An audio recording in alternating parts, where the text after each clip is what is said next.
የኢትዮጵያ መንግስት ኤርትራን ታጣቂ ቡድኖች ትደግፋለች እንዲሁም ወደ ትግራይ ክልል ሰርጎ ገቦች ታስገባለች በሚል መክሰሷ ተከትሎ በሁለት ሀገራት ድንበር አካባቢ ያለው ውጥረት እያየለ መምጣቱ ተዘገበ። ቢያንስ 600,000 ሰዎች ለህልፈት ከዳረገ የ2020 እና የ2022 የትግራይ ጦርነት በኋላ ያልተፈቱ ጉዳዮች አፍሪካ ቀንድ ዳግም ወደ ግጭት እንዳይከቱት ስጋት ፈጥሯል። ዘአፍሪካ ሪፖርት የአካባቢው ነዋሪዎችና ማንነታቸው ያልተገለጹ ወታደራዊ ምንጭ ጠቅሶ ዛሬ እንደዘገበው የኤርትራ ወታደሮች በተለያዩ አቅጣጫዎች ድንበር ጥሰው ወደ ትግራይ መግባትና እስከ መቀሌ፣ አዲግራትና ዛላምበሳ ድረስ መድረሳቸው ተጠቁሟል። በተጨማሪም በሱዳኗ ድንበር ከተማ ሐምዳይት በኩል ሰርጎ የመግባት እንቅስቃሴ እንዳለና የኤርትራ ወታደሮች የኢትዮጵያን ጦር የደንብ ልብስ በመልበስ ጭምር በስውር እንደሚንቀሳቀሱ ወታደራዊ ምንጭ አጋልጧል። ይህ ሁኔታ በአዲስ አበባና በአስመራ መካከል ያለው የዲፕሎማሲያዊ ፍጥጫ አባብሶታል። የኢትዮጵያ የውጭ ጉዳይ ሚኒስትር ጌዲዮን ጢሞቴዎስ የካቲት 7 በጻፉት ደብዳቤ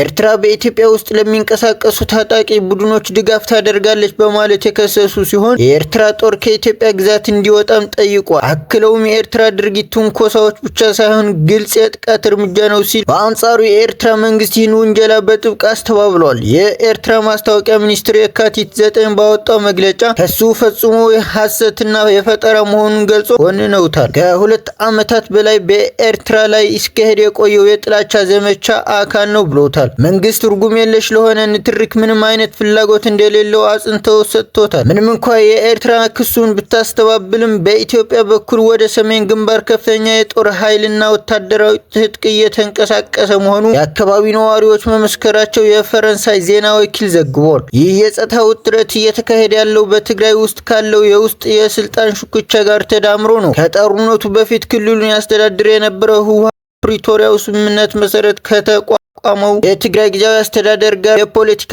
ሰጣ ገባ ውስጥ ገብቷል። የዓለም አቀፍ የቀውስ ጊዜ አጥኚ ቡድን ክራይሲስ ግሩፕ መረጃ እንደሚያሳየው የትግራይ ኃይሎች ጥር 26 ወደ አከራካሪው የሰሜን ምዕራብ ትግራይ አካባቢ በመግባት ከፌዴራሎች ኃይልና ከአማራ ክልል ታጣቂዎች ጋር የተጋጨ ሲሆን ከ3 ቀናት በኋላ ጥር 29 ወደ ደቡባዊ የራያ አካባቢ ኮረምና አላማጣ አቅንተዋል። የፌዴራል መንግስት ለዚህ እንቅስቃሴ የጸጥታ እርምጃ የወሰደ ሲሆን ጥር 31 ወደ ክልሉ የሚደረጉ በረራዎች በሙሉ ከማገዱም ባለፈ በማዕከላዊ ትግራይ አካባቢ 2 ድሮኖች ጥቃት ፈጽሟል። አብዛኛው የአሁኑ አለመረጋጋት የሚመነጨው በሁለት ዓመታት የእርስ በርስ ጦርነት ወቅት ከተፈጠሩና እልባት ካላገኙ የድንበር ይገባኛል ጥያቄዎች መሆኑ ይነገራል። ህወሓት አከራካሪ የሆኑ ግዛቶች ከአማራ አስተዳደር ቁጥጥር ወጥተው ወደ ትግራይ እንዲመለሱ በተደጋጋሚ ቢጠይቅም የፌዴራል መንግስት ይህን በቀላሉ ተግባራዊ አላደረገም። ይህ የኢትዮጵያ የውስጥና የድንበር ውጥረት በቀጠናው በሶማሊያ፣ በደቡብ ሱዳንና ሱዳን ካለው የትጥቅ ግጭት እንዲሁ ከህዳሴ ግድብ ጋር በተያያዘ